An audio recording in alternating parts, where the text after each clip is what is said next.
జుబా ఏంద్రాబాయ్ వీడు karate kung fu మరమగల ఇలా రకరకాలన్ని విన్యాసాలు చేస్తున్న ఏంద్రాబాయ్ అని చూస్తుండ్రా మీరు? అరే నేను ఇప్పుడే జర మరమకల నేర్చుకుందామని మన సేనాధిపతి తాత దగ్గరికి పోయినా. పోతే తాత అన్నాడు, అరే తమ్మి నా భారతీయుడు సినిమా రిలీజ్ అయిన తమ్మి జర చూడు, చూసొచ్చి నా దగ్గరికి రా, అప్పుడు నేర్పిస్తా మరమకల అని చెప్పి అన్నాడు.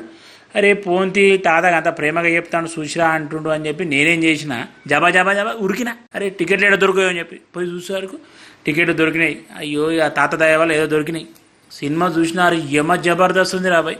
తాత జిప్ జిప్ జిప్ జిప్ ఇట్లా మరమకాల ఏలోటి ఇట్లా ఒక మీద ఒక ఏలోటి టికా టికా టికా అని నరాల మీద జుప్ప అని కొడుతుంటే ఒక్కొక్క డిప్ప అని పడిపోతుంది విలన్లు. అరే నేను చూసి పరిశాన్ అయినా, ఖతర్నాక్ ఉంది పో. ఆయనతో సినిమా చూసినా సూపర్ నచ్చింది నాకైతే. తాత దగ్గరికి వచ్చిన, తాత సినిమా సూపర్ ఉంది, ఖతర్నాక్ యాక్టింగ్ చేసినావు, సరే కానీ నాకు మరమకాలు ఎప్పుడు నేర్పిస్తావు అని అడిగిన. అప్పుడు అన్నాడు, అరే తమ్మి జర చెప్పేది నువ్వు సినిమా చూసినావు కదా, ఆ సినిమాకి ఎట్లుందిరా అబ్బాయి అని చెప్పి రివ్యూ చెప్పు, అందరు చూడాలే అని అన్నాడు.